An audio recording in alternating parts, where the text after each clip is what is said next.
ladies and gentlemen, I am that socially awkward gamer you probably forgot existed, otherwise known as IAmPattyJack, and welcome to Forced. This is an indie title that was released a couple weeks ago now. At this point, I just kind of got around to making this first impressions video of it because I've been really busy.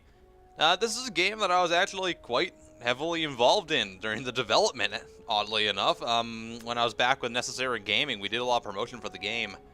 Doing like trailers and a couple like gameplay overviews and stuff like that. So they got like 20,000 views a piece, I think. Actually, that's really good for an indie title for a first go. This game was developed by Beta Dwarf Entertainment, who are a fantastic group of guys, by the way. I still talk to them a lot. They actually hooked me up with a couple Steam keys for the game and everything, so that's really cool. But you know, because of that, I am gonna mention right now that my opinion does have the opportunity to be biased, so please don't take this video as like a real review.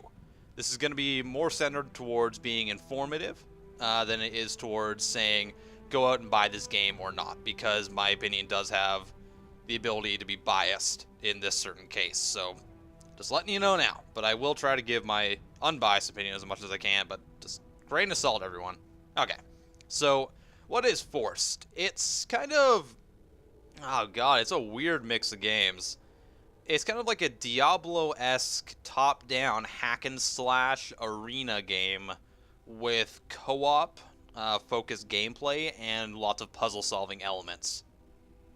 I don't think I could repeat what I just said. It's very interesting. I'm gonna go do single-player right now because I just don't really want to do co-op and make this video with someone else because I think that it would just get really messy. So we'll do single player, but I'll tell you about the co-op. I have done co-op, so yeah, I can tell you about it pretty well. And okay, so video options and stuff are pretty much non-existent. You get a few when, well, actually there is a few. You get just like basic graphic settings. You know, quality goes from like low to high. It's not really that great, but the game is kind of designed to run off potato. So it's not really a big deal. So, like, I'm getting well over 200 frames already. I know in the game I get at least over 100 running like a GTX 680, so, you know, that's all fine. You can bind it to the controller or the keyboard. I have personally had some problems with binding it to the controller.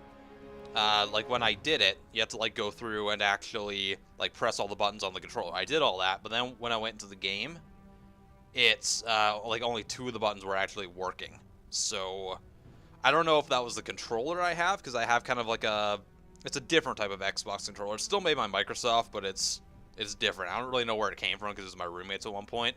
So what I've heard from other people though is it works with regular Xbox controllers, so you should be fine with that and with any other controller you have. I have no idea if my problem is widespread or not, so I'm just letting you know right now. So we're gonna stick with the mouse and keyboard. I've heard that the controller is better, but, you know. Alright. And for some reason they don't, I don't know, they don't switch over the, like, buttons. They still have A and B, whatever. Oh yeah, this game also has Twitch streaming capabilities, because it's very competitive focused, so I'll get to that in a little bit. Okay, so let's just start the game. Yeah, let's keep going with the campaign. Alright, so what is Forced? Well, like I said, it's a top-down, arena-focused, puzzle-solving, co-op, Diablo-esque hack-and-slash. It's very hard to explain without getting into the game. So, the game is progressed through stages. So you get like all these doors lead you to your level. You go through the level, and you kind of move on. There is a story mode involved with it and everything. And it's basically your general hack-and-slash. You level up your character, you get a choice between various different characters, so I guess I get to choose that when I go into the level, if I recall correctly. And I don't know, a neat, interesting feature about this game is actually this guy here. His name is Balthus, I think. I'm pretty sure it's Balthus. Anyways, he looks like Navi, but he's not nearly as annoying. He's actually a pretty good character. I enjoy him quite a bit because he doesn't try to be like that really overly annoying character like the announcer in, say, God Mode or something like that. He's comedic, but at the same time, he's very much a... Can I go back through this door to the other levels? I don't think I can. That's disappointing. Let's go this way. Because the other levels are easier, so I think it'd be better to show you that. I should be able to. I don't know why I couldn't. Looks like, yeah, I can. That's good. Yeah, I'll show you some of the first levels, because it's just going to be easier to give you the game mechanics and stuff. Yeah, so I like his character and everything, and he also is an integral part of the game, so I'm going to show you that right now. Okay, so here's like the first set of levels. You see these gemstones at the top here? Those are kind of like your stars, so there are like little mini challenges to complete in the level, so things like let's try that again. Things like completing the level within a certain amount of time will get you the first one, or there will be like a little subplot like destroy this many enemies with one bomb, and then you'll get the other one. And then there might be, I don't know, just something else like beat the main boss within 8 seconds. So that's that one. Let's just go into like, I don't know, second level here. Why not? Yeah, let's do it. I've had a couple problems with actually getting some of those trophies to activate, because I know for a fact I've completed some of them. It's told me during the level that I did, but it doesn't award me with the stars afterwards, so I don't know. Alright, so basically this is like the pre-level screen where you get to choose your class. I like going with the archer class, just because, I don't know, I enjoy it. I'm also a fan of the rogue class. There's also like a shield class and a big two-handed hammer guy, so it's neat. And you get to level up all your classes as well, so can we... No, I guess we'd be standing in the circle. Okay. Okay, so this is kind of like the level up system in the game. You unlock new abilities as you progress and gain experience, so you can kind of go through levels over and over and over again if you want to grind, or you can try to just like get through the story mode and things like that. So let's see, I've got a few things unlocked so far. I think we're gonna stick with the arc bolt for that one. And is that what I think it is? That's the invisibility. This guy's kind of like a roguey class, so invisibility is pretty useful for him. And the healing arrow totem, that's really useful for co-op, because you can fire a healing arrow that obviously heals, so it's really, really good. Okay. Yeah, let's do that. Make that our Q. Okay, then we get 2 kind of passive abilities as well, so can't remember what these were. Yeah, let's take that one. And what's that?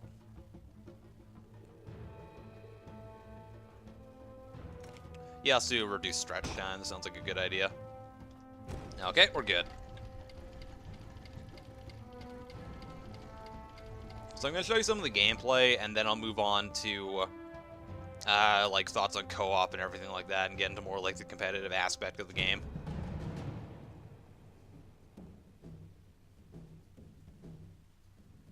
Okay, so I've already completed this level, but it's a pretty good one to show you. Easily shatter stone.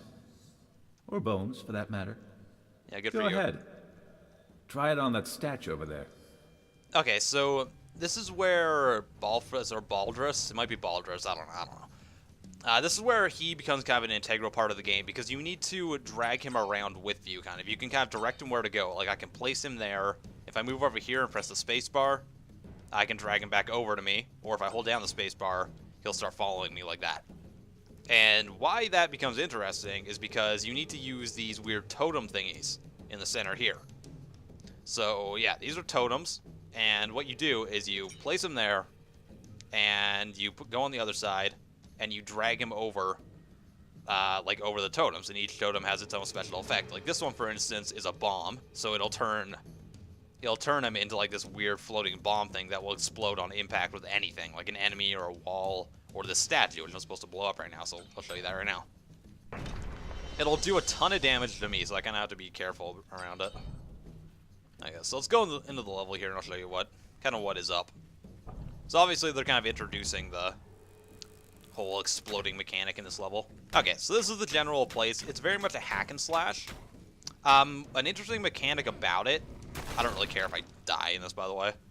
Okay, so an interesting mechanic is the more you hit things, the more you build up your marks. And what marks are is kind of like how many times you've hit an enemy. And then when you build those up, you can use your special attacks, and it'll do like, the special attack will do more damage or affect more of them, or do something else to benefit you. So it's kind of stressed to use your marks in order to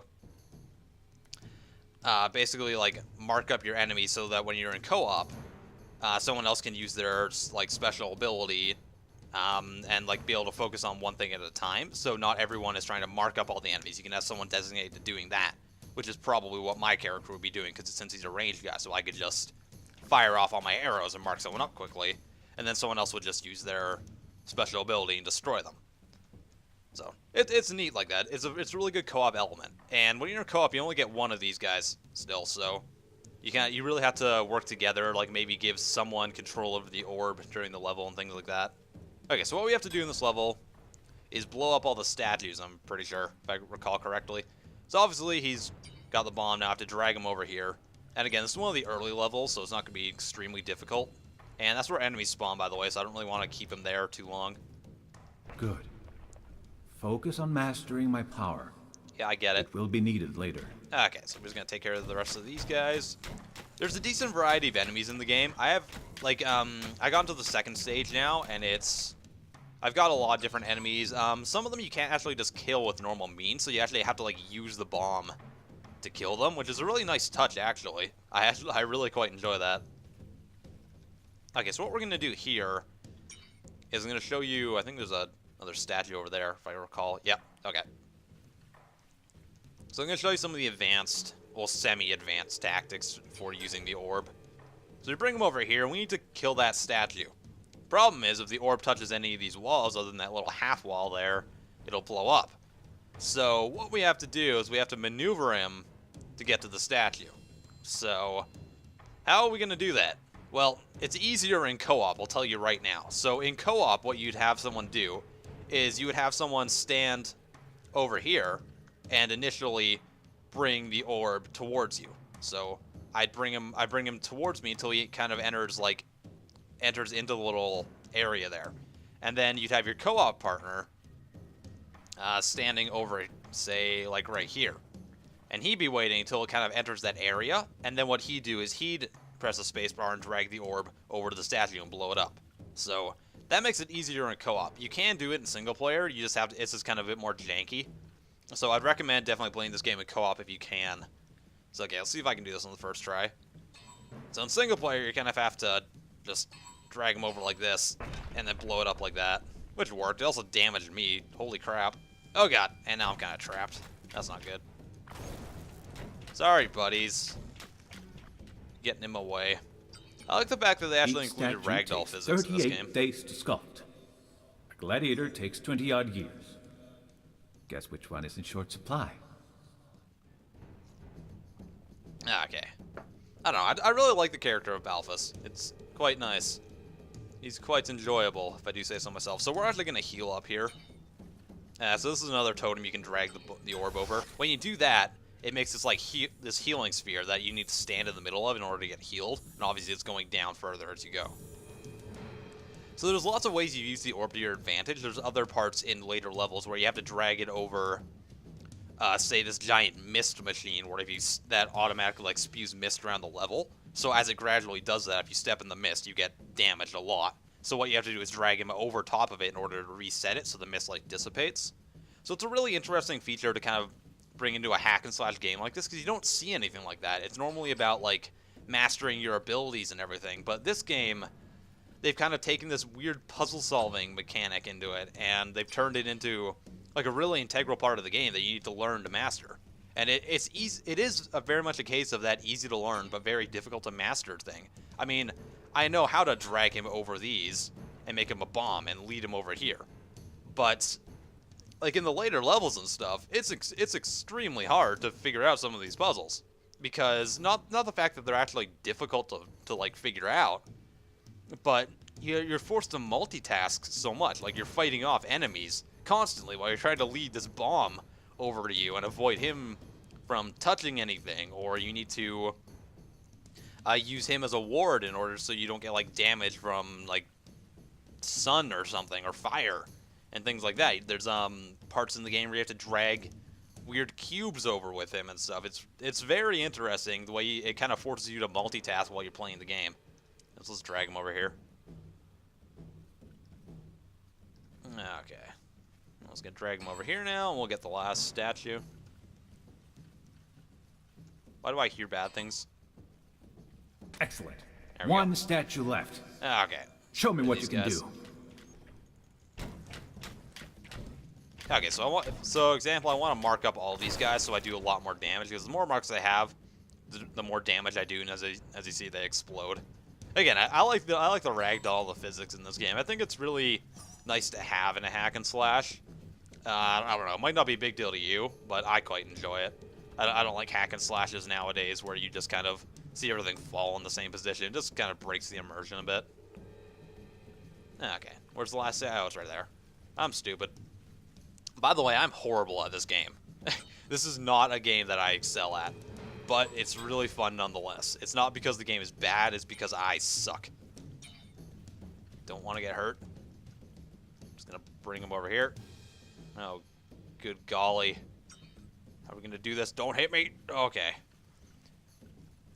And I'm just gonna drag him over here now. There we go. A big horde is approaching. Wonderful. Get ready. Okay, so what we might do is drag him over here. Here they come. Gonna heal up while I do this. Okay. So, as you probably noticed, like, kind of the actual fighting and hordes in this game, they come in stages a lot of the time. Sometimes they'll be respawning constantly. But even then, what you can do is basically... like, they usually have, like, spawners or something that you can destroy with the orb, so that's really good. And like I said, on this level, I know for a fact that I've actually completed the challenge, which is destroy 4 enemies with the bomb. So, like, I'd have to drag the bomb over to a group of enemies and have it blow up and kill them all. I know I seriously did do that with my friend when I was playing. So, I don't know. The game's a little glitchy in that regard, but it's only happened, I think, twice. But even so, it's not really that great, because obviously I didn't get my achievement for it, which I'm not a big fan of. And obviously I'm not going for challenges or anything right now, because that would be stupid. Okay, I'm just going to stick with this guy. I really like the green one as well. We might actually we'll switch over. Okay. Go back to the Hall of Trials. We'll see what else we can do. Okay, so I want to talk about the co-op now for you, because that really is the meat of this game.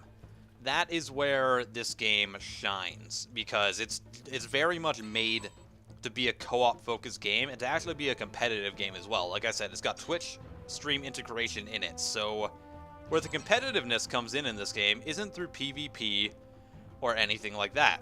It's through these time challenges and kind of things you'd be more accustomed to seeing on something like a mobile game, you know, where you get your high scores and everything that people are trying to beat. But what they've done with this game is they've actually said, hey, look at all these time challenges and different things you can do. We want to make that like a really kind of competitive esports thing. So what they've done is they've given you Twitch integration where you can literally stream yourself and your friends playing the game, just like through the client, which is an amazing idea, I must say, because it kind of brings this new competitiveness to a game that you don't normally see with games with competitiveness on Twitch TV and stuff, because that's all PvP focused. This is more about mastering levels, about mastering how to complete things within a certain amount of time, and more teamwork than it is about trying to destroy the other team. So I think that's a really neat idea, and I think they've executed it really well, because they haven't tried to kind of overdo it. They've gone very simple with it. So yeah, and this game supports 4-player co-op, and that is really what you should be playing. You should be playing with at least 3 or 4 people, in my honest opinion. That's when the game really shines. I've tried with 2, and I've tried with 3. And 3 is just much more entertaining, because you kind of, at that point, you get people into these subclasses. So it's very much, it's just very much more fun, as most of these co-op games are. Like a game like this, you want to be playing with other people, because you can work together, you can overcome obstacles, you can figure things out together, and it's just a lot more enjoyable in general. So if you're going to get this game, very much make sure you have someone else to play it with, because that's when the game really shines. Let's go into one of these later levels here. These levels are actually really hard, I gotta say. This is not an easy game by any means. Oh god, kill 2 living statues, ugh. Let's just go into this one. I know I'm gonna get my ass kicked, but whatever. Okay. I haven't even used this guy more than like twice, or since it was in beta, or alpha even, actually. Okay, so let's see what he has. Yeah, I'll just power kick. Sounds like a good idea. How's that one?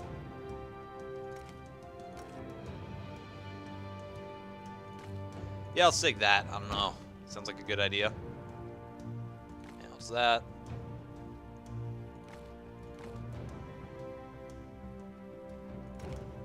Sure, let's take that, and we'll take... I didn't even read what that was. We're gonna get our asses kicked, doesn't really matter. It was extremely hard to beat this with even 2 people.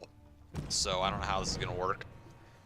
There's also a part later in this level where I'm not sure how I beat with 1 person. Okay, so this is another use of the orb. You see this weird white ring around me. In these sand levels, like this stage of the game, basically, if you go outside of the ring, you get sunburnt or a sandstorm hits you or whatever, and you just take damage. So you need to use the orb to stay inside the ring. So you need to get it to follow around with you. You need to position it so you can have everyone get to certain points and while still being safe and things like that. Okay, so I have to stand on this circle thingy. These statues are beyond your powers. Okay. Run! Run as fast as you can! Yeah, so I can't hurt that thing, so I just need to walk away. Jam it! And I just need to kind of take care of these guys. Okay, get out of my face. Get out of my face, please. This statue is going to do a lot of damage to me, so... Okay, so this is a weird crate thingy that I have to drag along with me. Okay. So I kind of drag it along, and again, I have to stay within the circle, right? Come on, ow, ow. Statue, not appreciated. That's it. Keep moving. Did I get it stuck? Did I get the crate stuck? No! Please don't tell me I got the crate there, thank God. Piss off. Ow. He is hurting me. Okay, come on. Get on here. Screw off.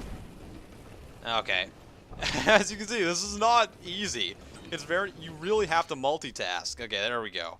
So I got the gate up and I lost half my health. That's perfect. Actually, I can regain health here. Oh, crap. Okay, so we're just gonna... This guy is also gonna do a lot of damage to me, so... Need to... Oh, God, how do I do this? This is when I wish that was my archer class, because I enjoy him a lot more. Nope, please no. That's a spitter. Thank you, spitter. That's kicked him in the ass, literally. Oh, goodness. See, you can see how this game would be a lot more useful if you were playing co-op. Pretty much just have to take my time with this guy. Oh, damn, that was redonk. Okay, so that doesn't stun the statue. That's disappointing. Whoa, Jesus. Slow your roll, buddy. Alright. You guys need to get out of my face, please. Okay, so this guy's kind of special attack is to be able to just, like, kick things in the face. No, please no. I'm probably gonna... I wonder if I can trap the statue in there. That'd be neat. If I can just get him all the way over here. I'm gonna see if I can do that, actually. That'd be really cool. Ow. Okay. No, I can't. I guess it doesn't go up now. That's disappointing. I wish I could have done that. I would have felt so awesome. Oh, great. No, thingies, get out of my face. Star's challenges have never been known to be fair, nor predictable. Wonderful. Play along.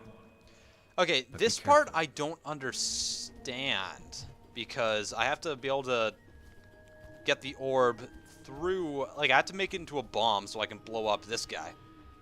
But I have to be able to get it out of there after I do it. So like when you have co-op people, what you do is you have someone on either side, and then when you drag the bomb to either side and kind of both of you would go downwards through the level.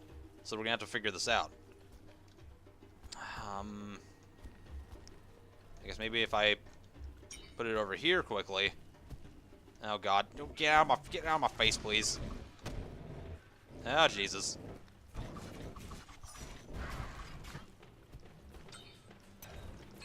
Yeah, see. Oh, I got him. What do you know?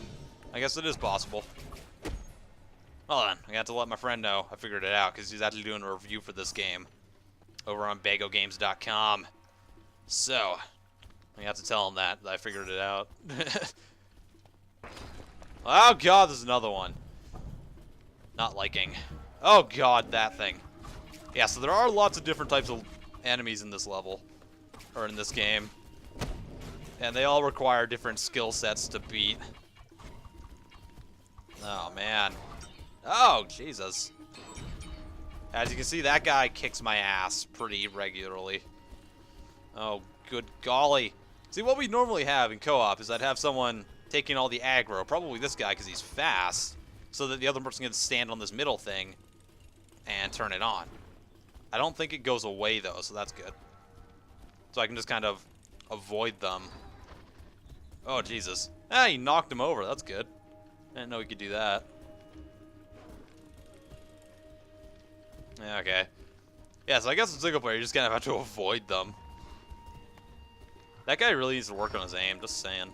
Careful! Oh, come on! Just making this harder than it should be. I'm gonna die. Oh, man, I thought he'd actually hurt that thing and kill it. That'd be neat. Oh, God, I'm dead now. One hit and I'm done.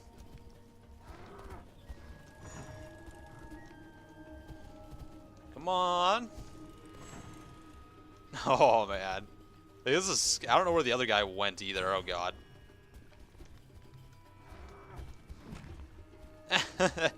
Those guys aren't that smart, so. Ignore all else. Okay, so actually we did beat this level. That's good. I'm quite proud of myself for that. Yeah.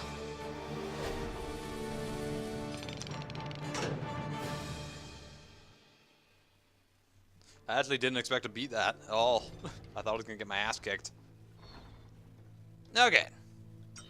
Let's just head back to the main area quickly. I'm going to take a sip of coffee while I wait. Alright. Ooh, this place is all sandy and stormy now. Interesting. Okay, so that's what Forced is. It's a co-op oriented, puzzle-solving, hack-and-slash Diablo game. I mean, I think I pretty much explained it well when I started this video. Is it fun? I think it's incredibly fun, because it offers something that other top-down games don't offer, or even any competitive games. They don't give you the option to not have to try to beat other people, like fight other people. You can still try to beat high scores and things, but you need to, like, you actually have to, like, use your mind in this. It's not like just memorizing what abilities to use in Dota or League of Legends. You know, you need to figure out these puzzles and really work with your team a lot more. So you need to, you know, it encourages you to really get into a Skype call or a TeamSpeak or something and use it and work together. And when you do beat the levels together, there's a way bigger sense of accomplishment than you get if you're playing Dota. Because as much as you want to play Dota with friends, you're just not working together to the same extent, because you're not always going for the same goal at the same time as you are with this game, because you're in separate lanes and things like that. So I think if you like Dota style games, or if you like arena style games, or if you enjoy Diablo and you have a friend to play this game, I think you should play it. It's $15 on Steam, and I think the developer deserves the $15. They've made an amazing first title. And again, this could be biased, but, you know, it's something to consider. So maybe go check out the game a bit more. And if you decide that's something you're interested in, then go check it out. There's no harm in doing it. I mean, at the end of the day, it's $15. The game's got tons of replayability because of all the challenges and everything. There's going to be more content coming out for it as well. And I think it's worth it. So that's it. This is Force. I hope you guys enjoyed. If you did, please give this video a like and subscribe to my channel if you haven't already. And I am PattyJack. I will see you guys next time. Peace off.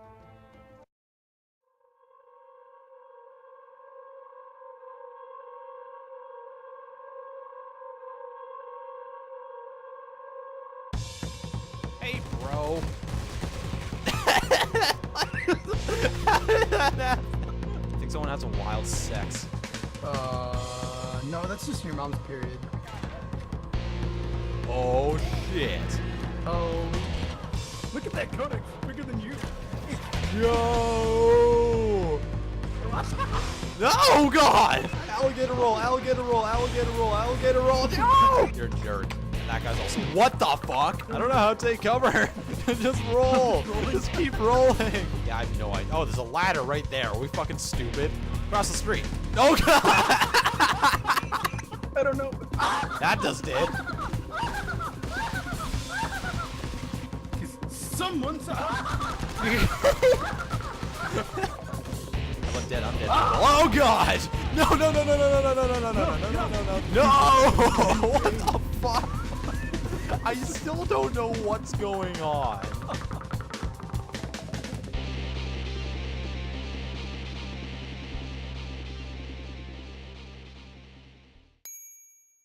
This video is brought to you by VISO Games. Head over to our YouTube channel for exclusive content and our website, visogames.com, for the latest news and reviews in gaming.